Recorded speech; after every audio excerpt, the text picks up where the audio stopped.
بسم الله الرحمن الرحيم والصلاة والسلام على رسوله الكريم وعلى آله وصحبه أجمعين أما بعد داعی اور مدعو میں طبیب اور مریض کا رشتہ ہوتا ہے۔ طبیب اگر مریض سے نفرت کرے علاج نہیں ہو سکتا۔ یا ایک اور مثال، داعی اور مدعو میں تاجر اور گاہک کا رشتہ ہوتا ہے۔ تاجر دکاندار اگر گاہکوں سے نفرت کرے اور بدتمیزی کا رویہ رکھے تو کتنا ہی بہترین سودا اس کی دکان پر ہو، نہیں بکے گا۔ یہی اس سے طاقتور نسبت کے ساتھ داعی کا رشتہ مدعو کے ساتھ ہوتا ہے۔ دعوت دینے والے کا رشتہ، جن کو دعوت دی جا رہی ہے ان کے ساتھ ہمدردی کا، محبت کا، الفت کا ہوتا ہے۔ یہ آیات میری اس بات پر دلالت کرتی ہیں کہ اللہ تعالیٰ کو کہنا پڑا لعلک باخع نفسک علی آثارہم ان لم یؤمنوا بہذا الحدیث اسفا، لعلک باخع نفسک اسفا، تو غم میں مر جائے گا، ان کے غم میں مر جائے گا۔ لعلک باخع نفسک الا یکونوا مؤمنین فلا تذهب نفسک علیہم حسرات من کفر فلا يحزنک کفرہ لست علیہم بمسیطر ما انت علیہم بجبار۔ ایک دفعہ میں نے یہ آیات کٹھی کی تھی، بہت زیادہ ہو گئی تھی، جن میں صرف یہ بتلایا جا رہا ہے کہ اللہ کے نبی کو کتنا غم تھا نافرمانوں کے بارے میں۔ آج کے دور کے اہل حق دعوت دینے والے اور جتنے حق سے دور لوگ ہیں، یا کفر کی شکل میں یا اسلام کے لبادے میں باطل عقائد کی شکل میں یا بدعت کی شکل میں یا مذہبی آزادی، اس کو غیر مقلدیت کہتے ہیں، اس کی شکل میں، اکابر کی گستاخی کی شکل میں، یا صحیح العقیدہ ہو کر شراب، زنا، گانا بجانا، ظلم، ستم، یہ جتنی شکلیں ہیں یہ ساری کی ساری قابل رحم ہیں۔ یہ مدعو ہیں، آپ داعی ہیں۔ آج اہل حق ان سے نفرت کرتے ہیں۔ کتنی یہ حق، یعنی کتنی اصل سے ہٹی ہوئی بات ہے کہ ان سے تو محبت تھی۔ ایک آدمی کفر پہ مر جاتا تو ہمیشہ جہنم میں چلا گیا، ایک آدمی صحابہ کو برا بھلا کہتے ہوئے مر جاتا تو جہنم میں چلا گیا، ایک آدمی قبروں کو سجدے کرتا ہوا مر جاتا تو جہنم میں چلا گیا، ایک آدمی اکابر امت کی گستاخی کرتا ہوا چلا جاتا ہے تو وہ پکڑا گیا، ایک آدمی شراب، زنا میں مبتلا ہو کے مر جاتا تو وہ پکڑا گیا، نمازیں چھوڑ کے مر جاتا ہے، روزے چھوڑ کے مر جاتا ہے تو گرفتار ہو گیا قانون کے مطابق۔ باقی اللہ جس کو چاہے معاف کرتا، یغفر ما دون ذلک لمن یشاء۔ اچھا، یہ جو اس طرح مر رہے ہیں، یہ مرتے ہی کتنے خوفناک انجام کا شکار۔ میرا تایا کا بیٹا تھا، جیسے زمینداروں کی زندگی ہوتی ہے ویسے اس کی زندگی تھی، جوانی میں مر گیا۔ میں نے خواب میں دیکھا، خواب میں میت جو کہتا ہے صحیح کہتا ہے۔ میں نے کہا کیا حال ہے؟ کہنے لگا آگ کے تندور میں پڑا ہوا ہوں، آگ کے تندور میں پڑا ہوا۔ ساری زندگی اس کی غفلت میں گزری، ظلم و ستم نہیں تھا، بہت ہمدرد، بہت رحم دل، غریب پرور، رعایا پرور، بس ساتھی کمیاں بے شمار بہت زیادہ تھی۔ فرائض میں بے انتہا غفلت اور شہوات میں استطالہ۔ کہ میں آگ کے تندور میں ہوں، تو یہ قابل رحم ہے یا قابل نفرت ہے؟ سید خزیمہ چینل کو لائک کرے، آج کے سبسکرائب مناظرانہ کرے، شیئر ذہن نے کرے۔ تمہیں دعوت کے غم سے ہٹا کر نفرت کے کانٹوں میں الجھا دیا ہے۔ مناظرانہ ذہن کا یہ کم سے کم نقصان ہے، زیادہ تو اس سے یہ کم سے کم نقصان ہے کہ جن سے محبت کرنی تھی ان سے نفرت شروع کرتے۔ تعالوا الى کلمۃ سواء بیننا وبینکم الا نعبد الا اللہ۔ یہ آیت تمہیں کیا اصول بتا رہی ہے کہ جن چیزوں میں تم مشترک ہو ان کو مضمون دعوت بناؤ۔ رفع یدین کو مضمون دعوت نہ بناؤ، نماز کو مضمون دعوت بناؤ۔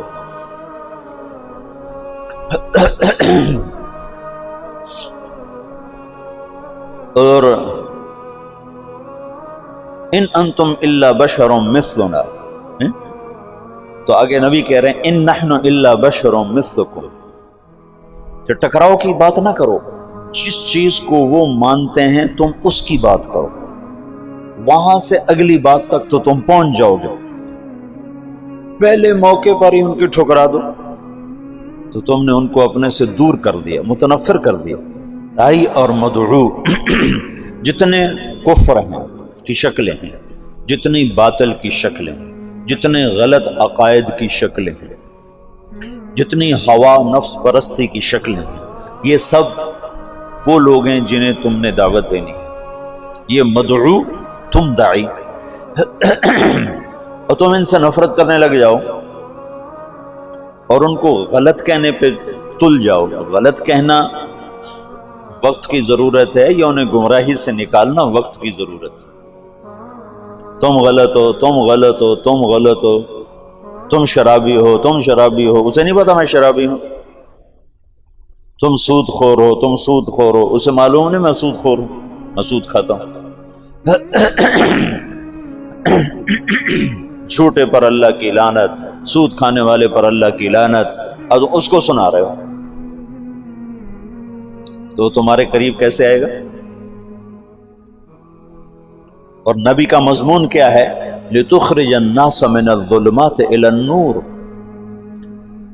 نہ کہ لِتُحَقِّقَ ظُلُمَاتِهِمْ فِيهِمْ، یہ تو نہیں، لِتُحَقِّقَ ظُلُمَاتِهِمْ فِيهِمْ، تو اس لیے آیا ہے کہ ان کی ظلمتیں ان کے اندر ثابت کر دے کہ آج کے مناظرے کا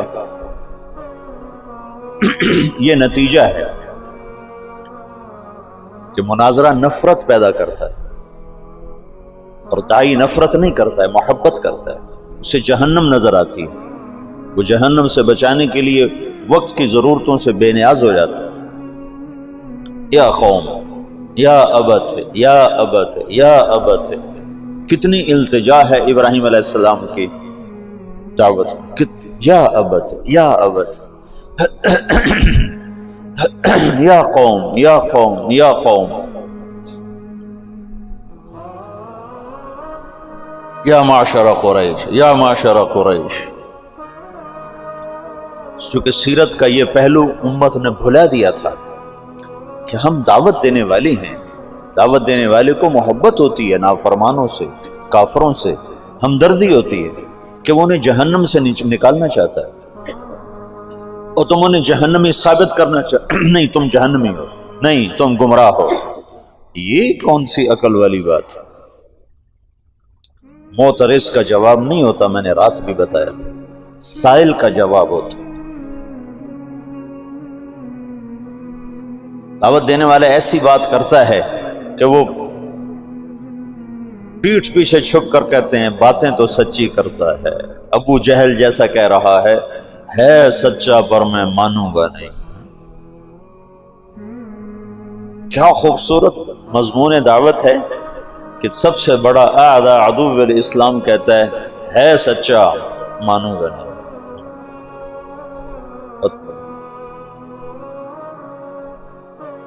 حکم بن طفیل مسلمہ کذاب کا سالار کہنے لگا واللہ انک لکذاب، مسلمہ سے کہنے لگا واللہ انک لکذاب ولیکن کذاب ربیعہ احب الی من صدوق مضر،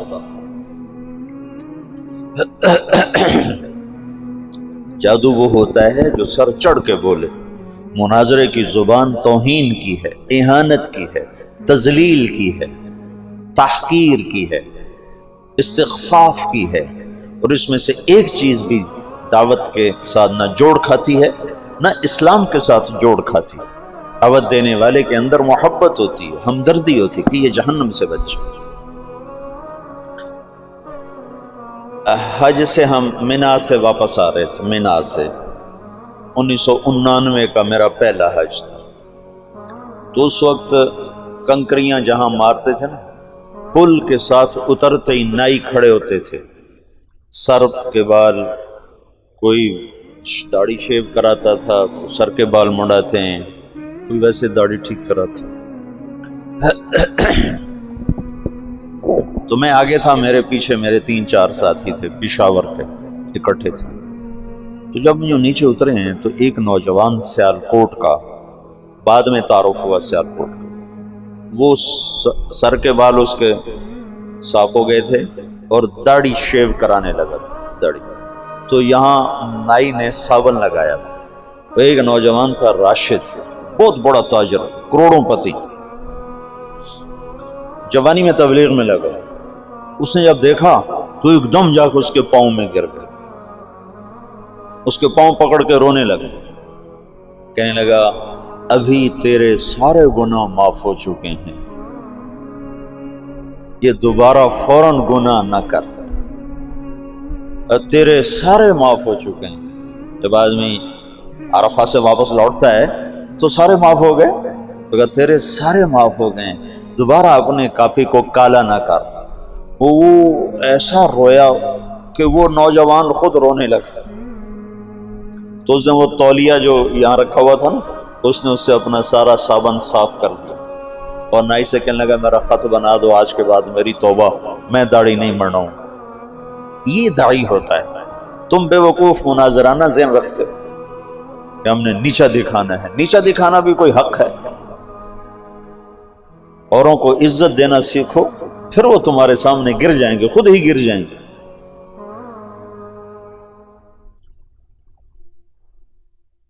دعوت دینے والے کے اندر سراسر ہمدردی ہوتی. یہ جو کیا کریں، طرز تعلیم ایسا ہے کہ طبیعت مناظرانہ بن جاتی ہے، حسن اخلاق. میں تو کھپتا رہتا ہوں کہ تمہیں یہ پہلو تمہارے سامنے لانے کی کوشش کرتا رہتا ہوں.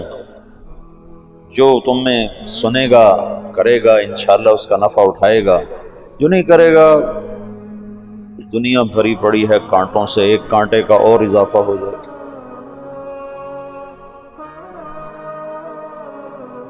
دعوت دینے والا سراسر رحمت ہوتا ہے، وہ راتوں کو اٹھ کے روتا ہے. ڈاکٹر سعید رانا، کینسر کا اسپیشلسٹ، اس کو سعودی عرب حکومت نے اس کی اس ڈگری پر سعودیہ کی شہریت دی ہے، پاسپورٹ دیا ہے. ایسا قابل آدمی. ویسے تو سعودیہ والے بڑے متکبر ہیں، انا سعودی انا سعودی، وہ اجمیوں کو تو تھوکتے نہیں، لیکن اس کے پاس اپنے فن کا ایسا علم تھا کہ انہوں نے اس کو سعودیہ کا پاسپورٹ دیا، سعودی شہری بنایا. یہ گوجرے کا ہے. وہ مجھ سے کہنے لگا کہ میں انگلینڈ پڑھتا تھا، بیلجیم پڑھتا تھا، تو میں انگلینڈ گیا پاکستانی موسیقی کے کچھ کیسٹ خریدنے کے. بیلجیم میں ابھی اس وقت اتنا پاکستانی مجمع نہیں تھا، زیادہ مجمع انگلستان میں تھا. تو کہنے لگا میں لندن گیا پاکستانی گانے خریدنے کے لیے. تو وہاں ایک جماعت سے میری ملاقات ہو گئی. انہوں نے مجھ سے 2-4 باتیں کی، مجھے بڑی اچھی لگی، تو میں نے وہ دن ان کے ساتھ گزارا. رات ہوئی تو وہ کہنے کہ رات بھی ہمارے پاس ٹھہر جاؤ. تو کہنے کہ میں رات بھی ٹھہر گیا.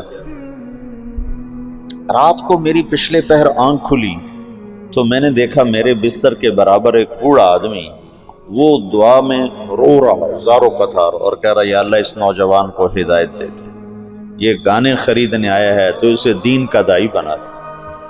وہ رو رہا ہے. یہ دعوت. تو وہ ڈاکٹر سعید رانا کہنے لگا بس اس کے آنسوں نے نا مجھے پگھلا دیا،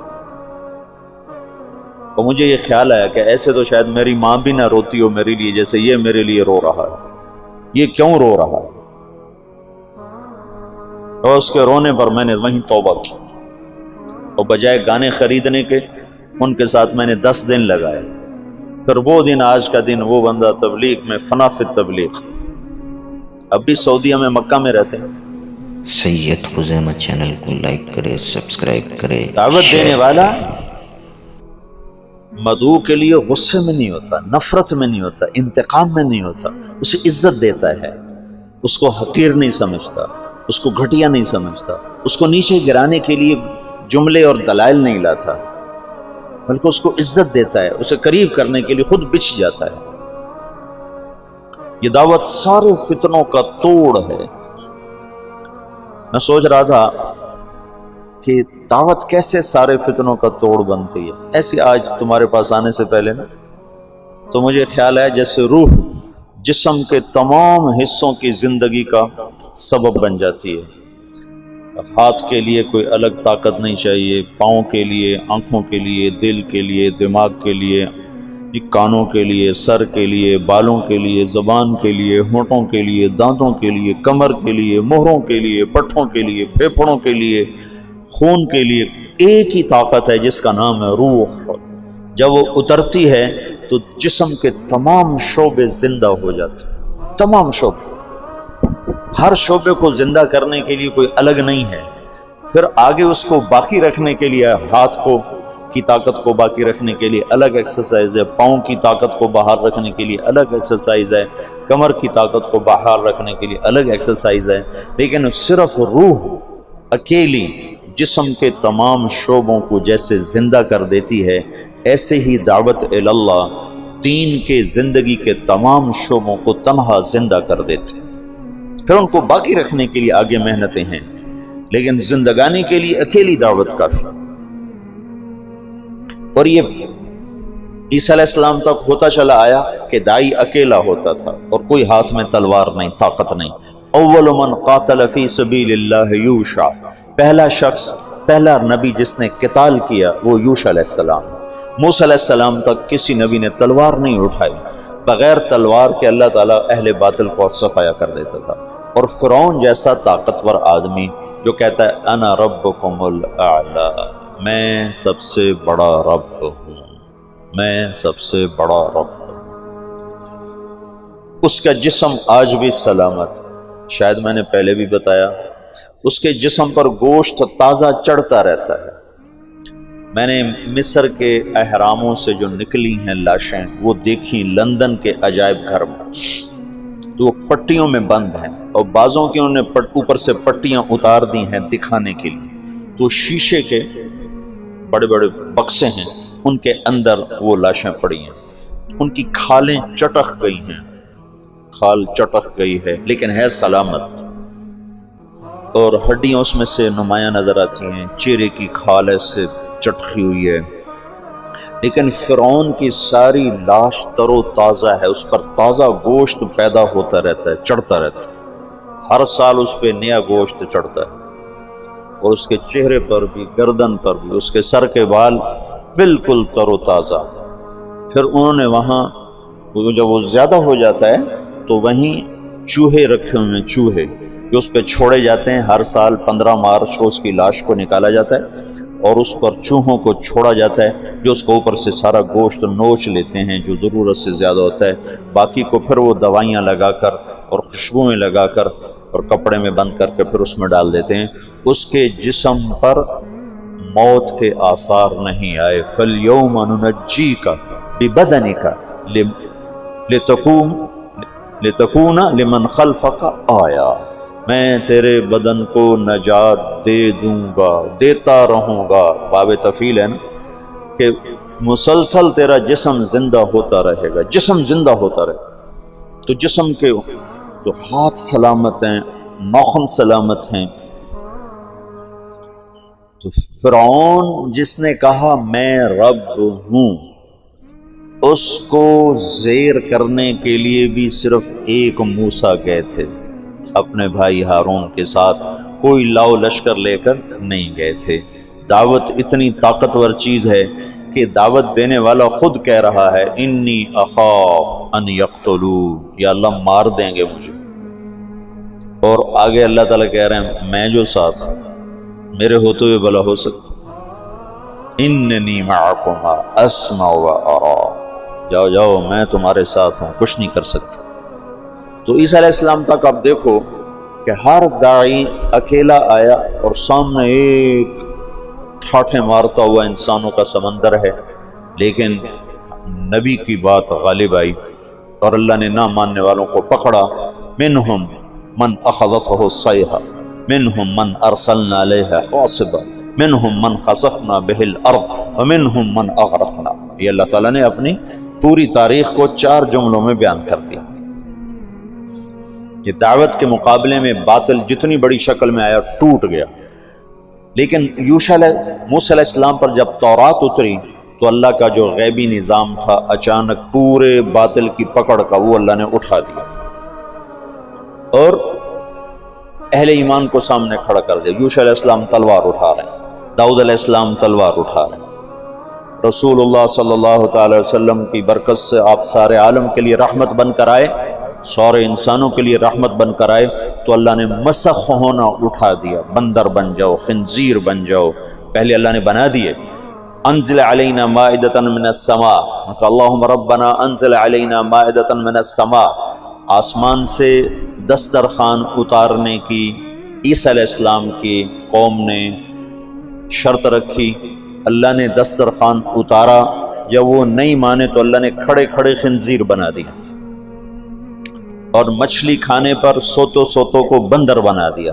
جب ہمارے نبی تشریف لائے تو اللہ تعالیٰ نے بندر بنانا، خنزیر بنانا، آپ کی برکت سے یہ اس کو اٹھا دیا، تلوار بیچ میں آ کے۔ اسلم تسلم۔ تو کرنے اول میں چونکہ اللہ نے مسلمانوں کو طاقت دے دی تو بہت سے لوگ کہتے ہیں اسلام تلوار سے پھیلا، حالانکہ اسلام دعوت سے پھیلا ہے، ہر دور میں دعوت سے اور اخلاق داعی، 2 چیزیں ہیں جنہوں نے اسلام کو پھیلایا ہے، ایک دعوت دینے والوں کے اخلاق اور ایک ایمان کی دعوت۔ لیکن ایک نمونہ 7ویں صدی میں اللہ تعالیٰ نے خالصتاً دعوت کے ذریعے سے دنیا کی سب سے بڑی سیاسی طاقت کو زیر کیا، یہ اللہ نے دکھایا تاکہ آنے والی نسلوں میں بطور حجت کے ایک داستان باقی رہے کہ اگر امت دعوت دینے کو اپنا وظیفہ بنا لے تو بڑے سے بڑا باطل ٹوٹ سکتا ہے، مقابلے سے نہیں ہوگا، مقابلے سے نہیں ہوگا، مناظرے سے نہیں ہوگا، ضد پیدا ہو جائے، بغض پیدا ہو جائے، جب بغض پیدا ہوتا ہے پھر انکار کی صلاحیت، پھر اقرار اور ماننے کی صلاحیت ختم ہو جاتی ہے، اور ہمیشہ مناظروں سے اور جواب در جواب سے اور رد الجواب سے بغض کی کیفیت پیدا ہوتی ہے اور نفرت کی کیفیت پیدا ہوتی ہے۔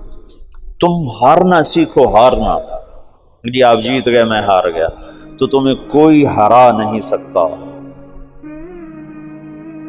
مولانا جمشید صاحب ہمیں فرمایا کرتے تھے جو ہارا سو جیتا، جو ہارا سو جیتا،